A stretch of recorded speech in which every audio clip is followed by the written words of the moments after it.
Bom dia, meu querido. Que alegria poder estar contigo aqui mais uma vez, para juntos meditarmos na palavra do Senhor.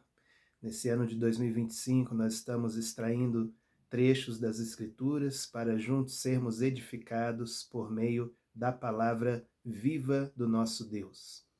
Para quem não me conhece, meu nome é Leiva Martins. Eu sou seguidor de Jesus, eu moro em Brasília, no Distrito Federal, no Brasil. Esse é o canal Novo e Vivo Caminho. Se você não é inscrito, convido você a se inscrever. Aí na lupinha do YouTube você digita @Novo e Vivo Caminho 1972, tudo junto.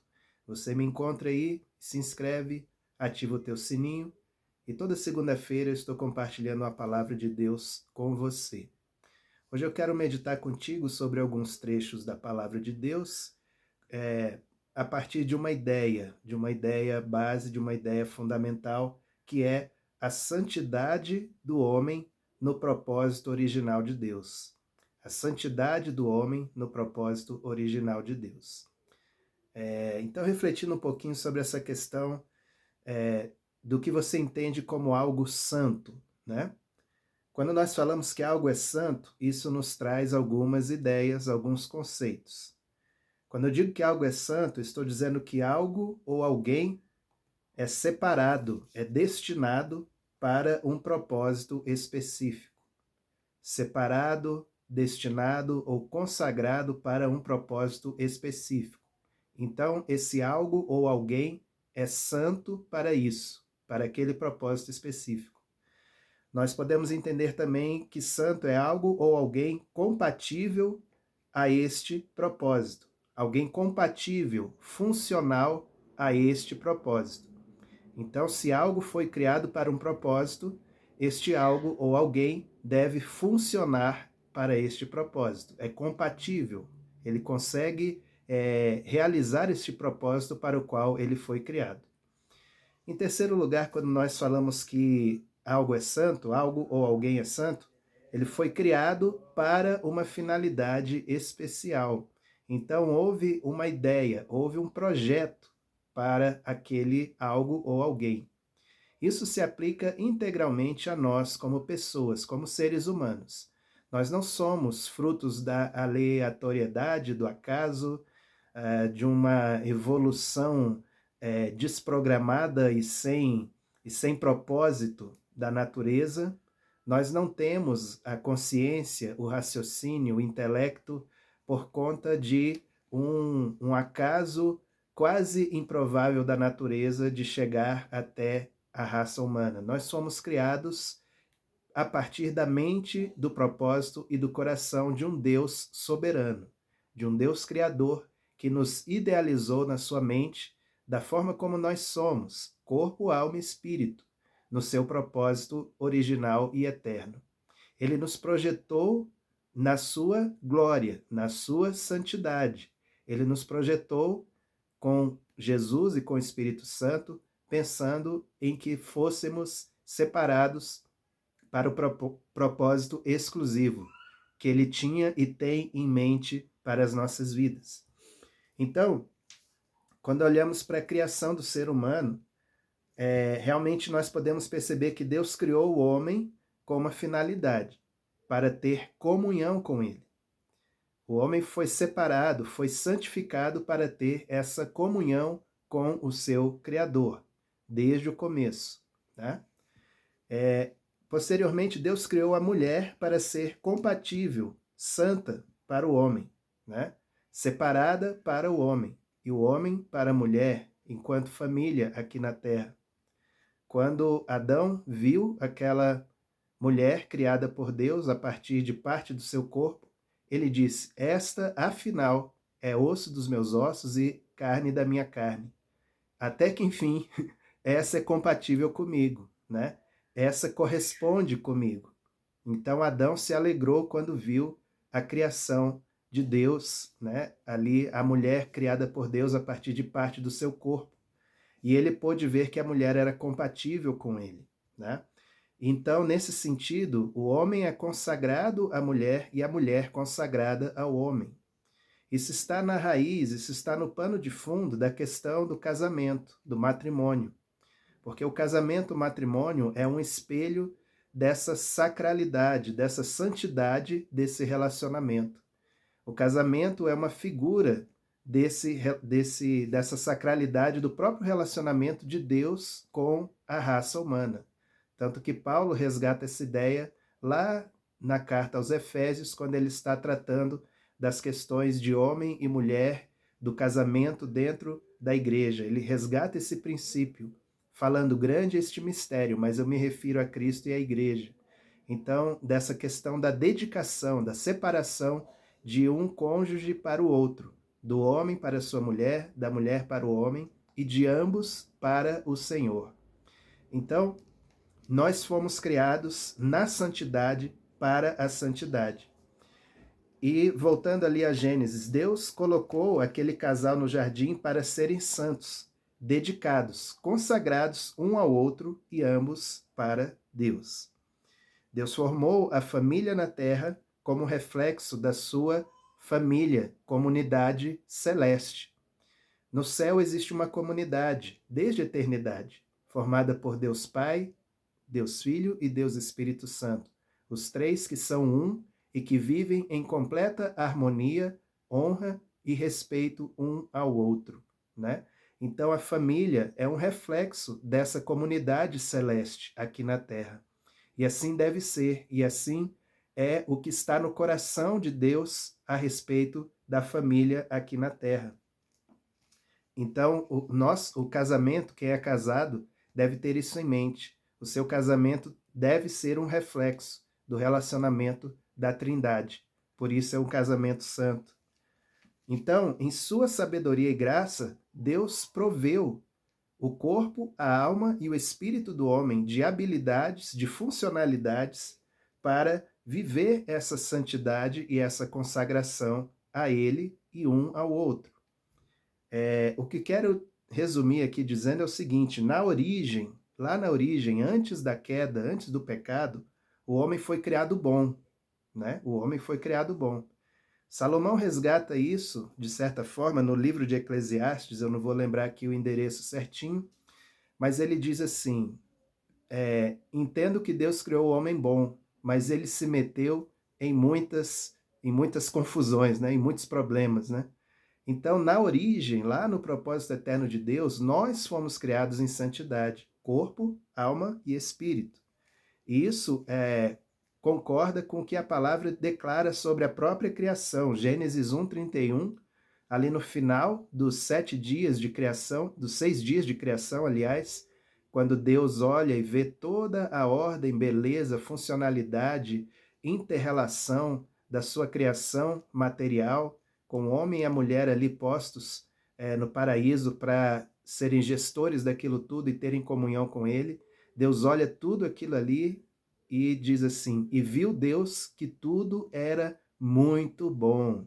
Era muito bom. Então, tudo era muito bom.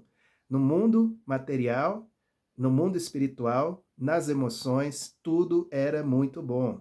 E Deus deu capacidades para o homem e para a mulher viverem a plenitude daquela beleza, daquela bondade de Deus nas suas vidas, né? 1 Timóteo 4,4, Paulo, falando no contexto dos alimentos, do que deve e o que não se deve comer, né?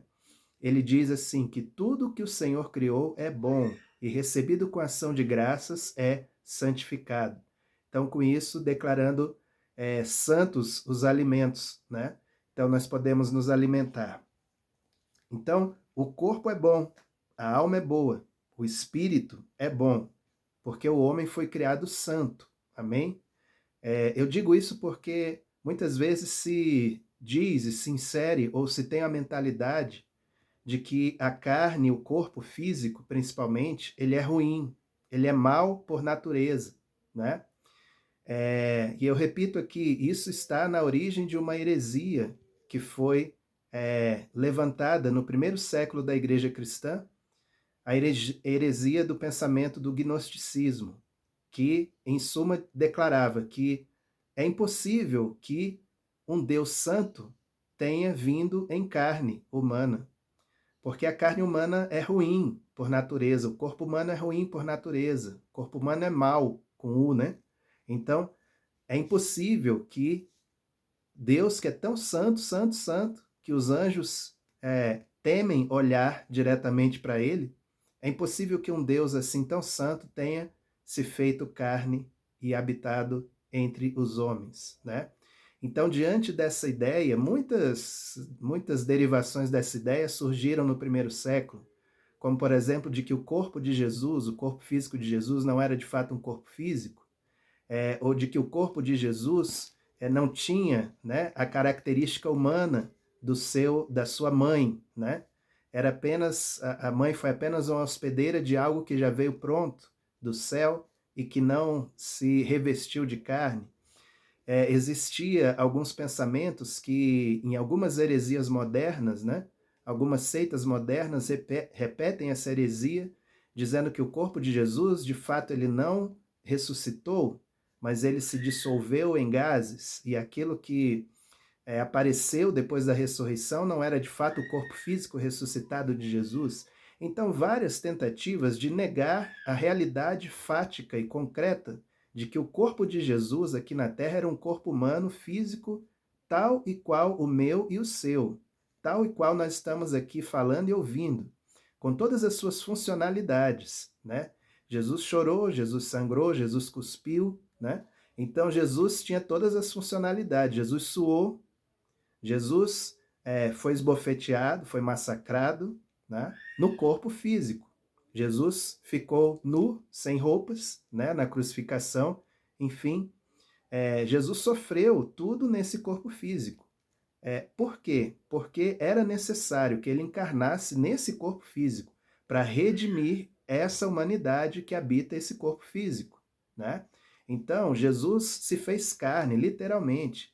E João, né, com muita graça e muita sabedoria, ele confronta essa heresia no primeiro século, ali, principalmente por meio da sua primeira carta, quando ele diz simplesmente assim: todo aquele que confessa que Jesus Cristo veio em carne, este é de Deus.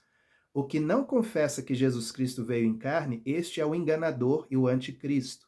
E aí ele está falando de um espírito maligno anticristão que desde o primeiro século se move na sociedade, tentando negar a realidade de que Jesus veio em carne e habitou entre nós. Então, queridos, por quê? Porque lá na origem, o corpo humano foi criado na santidade e para a santidade. O corpo humano não é ruim em si mesmo. O pecado é que danificou a gente, e danificou de tal forma que fez com que a gente achasse que o corpo humano é ruim por natureza, mas não é, né?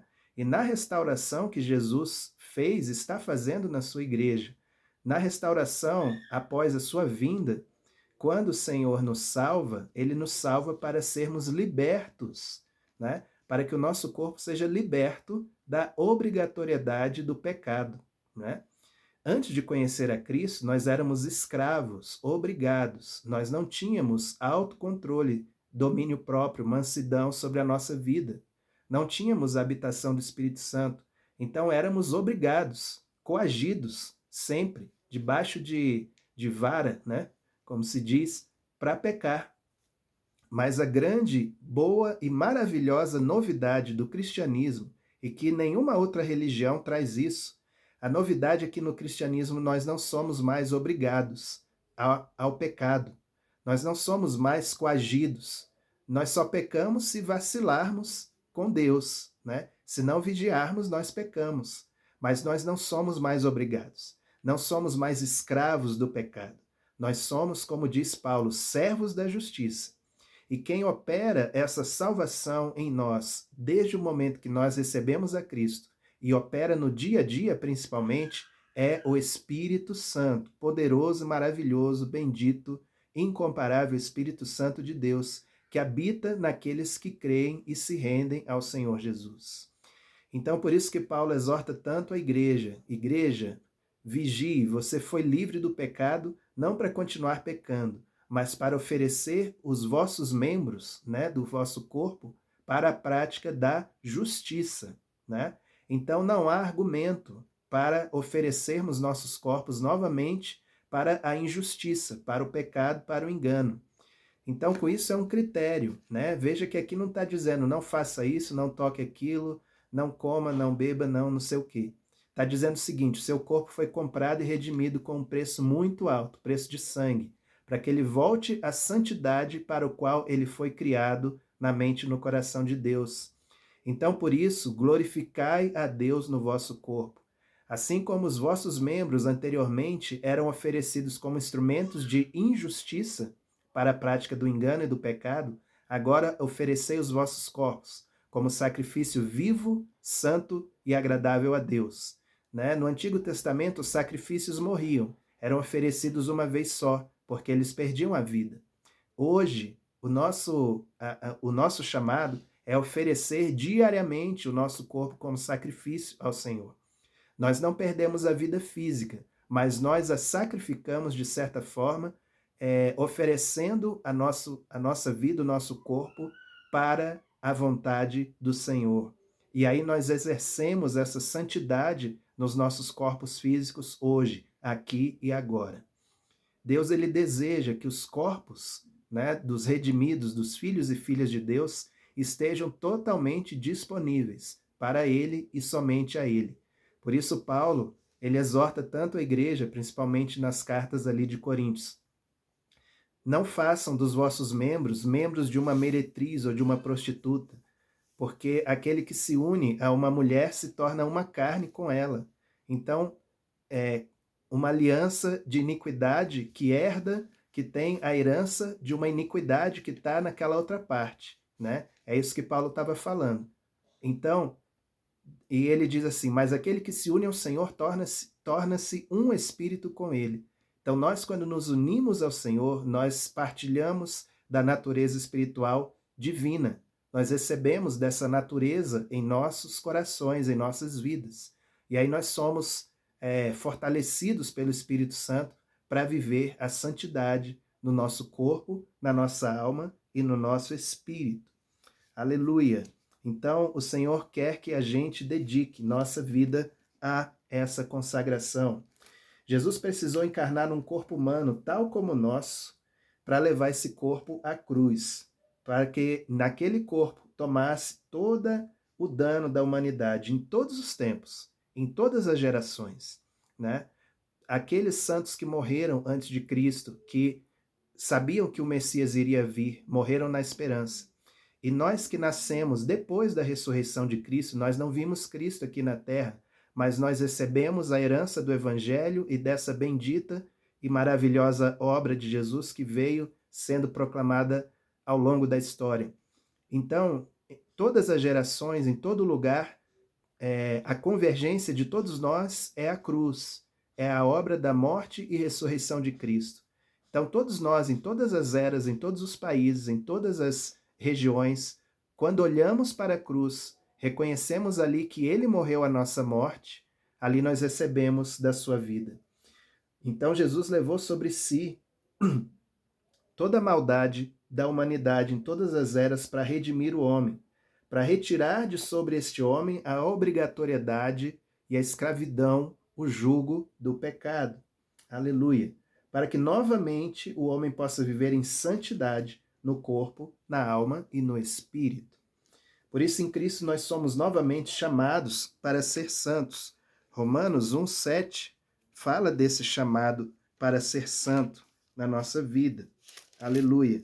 A palavra de Deus diz assim, em Romanos 1, versículo 7. A todos os amados de Deus que estais em Roma, chamados para serdes santos, graça a vós outros e paz da parte de Deus, nosso Pai, e do Senhor Jesus Cristo. Então veja, nós somos chamados para ser santos, para voltar ao propósito original, sermos compatíveis com Ele e podermos cumprir o seu propósito e a sua vontade. 1 Coríntios 1,9 diz assim: fiel é Deus, pelo qual fostes chamados à comunhão de seu Filho, Jesus Cristo, nosso Senhor. Então, no meio desta geração que hoje vive na Terra, eu e você fomos chamados a ter essa comunhão com Jesus Cristo. E essa comunhão é na santidade. Aleluia. E por fim, 1 Tessalonicenses 5, 23. Diante disso que nós falamos, qual é a exortação do apóstolo Paulo? Eu vou ler o 22 também. Tessalonicenses 5:22 diz: abstende-vos de toda forma de mal.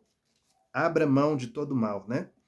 E 5:23 diz: e o mesmo Deus da paz vos santifique em tudo, e o vosso espírito, alma e corpo sejam conservados íntegros e irrepreensíveis na vinda de nosso Senhor Jesus Cristo.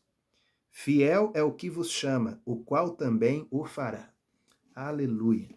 Então, o meu e o seu espírito, alma e corpo sejam conservados íntegros e irrepreensíveis, ou seja, santos, inteiros, dedicados, consagrados ao propósito original, inicial do coração de Deus, que é termos comunhão com Ele e vivermos para a sua glória.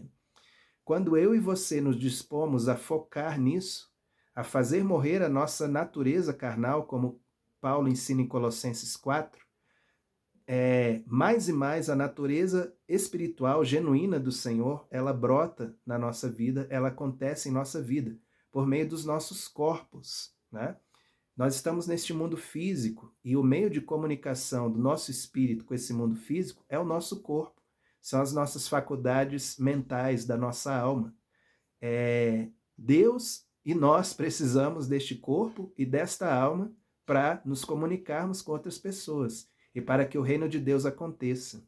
Então, o seu corpo foi criado santo, amém? O seu corpo não é ruim em si mesmo, né? O seu corpo foi criado santo e na restauração, na salvação de Deus, na plenitude dessa salvação, essa santidade é restaurada. Lembrando o conceito amplo de salvação, sozo no grego, salvação é santidade, é sanidade, é saúde, é bem-estar e é vida eterna. Tudo isso compõe o sozo, a salvação plena do Senhor. Santidade, sanidade, saúde, bem-estar e vida eterna. Então Deus quer que a gente viva, desfrute disso com os nossos corpos, com a nossa alma e com o nosso espírito, para a glória do seu nome. Amém? Louvado seja o nome do Senhor. Pai, te agradeço, Senhor, por essa palavra. Te agradeço pela verdade do Evangelho que cura e que liberta a nossa alma. E que o Senhor nos santifique em tudo, no espírito, na alma e no corpo, para a sua glória. Restaura, Senhor, essa verdade no coração de cada um que ouvir essa palavra. Ó Deus, se há aqui corpos aprisionados no pecado, almas cativas no engano, pessoas espiritualmente mortas, eu te peço que essa palavra haja como uma bomba, Senhor, que vá quebrando essas fortalezas e gerando vida onde hoje ainda há morte. Ainda, porque a partir de agora esse decreto de morte é removido e o sopro da vida do Espírito Santo entra em operação sobre o espírito, a alma e o corpo desses que estão me ouvindo aqui, Senhor. Opera, Senhor, essa plena salvação, destruindo fortalezas, quebrando cadeias e trazendo pessoas das trevas para a luz. E os teus filhos e filhas que estão no corpo de Cristo entendam que os seus corpos foram criados bons, foram criados para a glória do Senhor e que os membros do seu corpo devem ser oferecidos para a justiça e para a santidade mais e mais, com toda a graça, com toda a autoridade e com toda a liberdade que há no Espírito Santo. Assim eu oro, Senhor, assim eu te agradeço, assim eu te louvo, porque a tua palavra cresce e prevalece cada vez mais em nossas vidas para o louvor da tua glória. Assim eu te agradeço, em nome de Jesus. Amém e amém. Glória a Deus. Amém, querido. Muito obrigado pela tua paciência em me suportar em amor aqui nessa meia horinha. Te agradeço de coração por ter ouvido essa palavra. Peço a você um grande favor que você compartilhe com 2 ou 3 pessoas do teu círculo aí de contatos, para que a palavra do Senhor seja amplificada. Renovo o convite para que você se inscreva no canal @Novo e Vivo Caminho 1972. Ative o teu sininho, toda segunda-feira receba uma palavra viva do coração de Deus para o teu coração. Tenha uma excelente semana, cheia do Espírito e da santidade do Senhor em tua vida, e seja luz.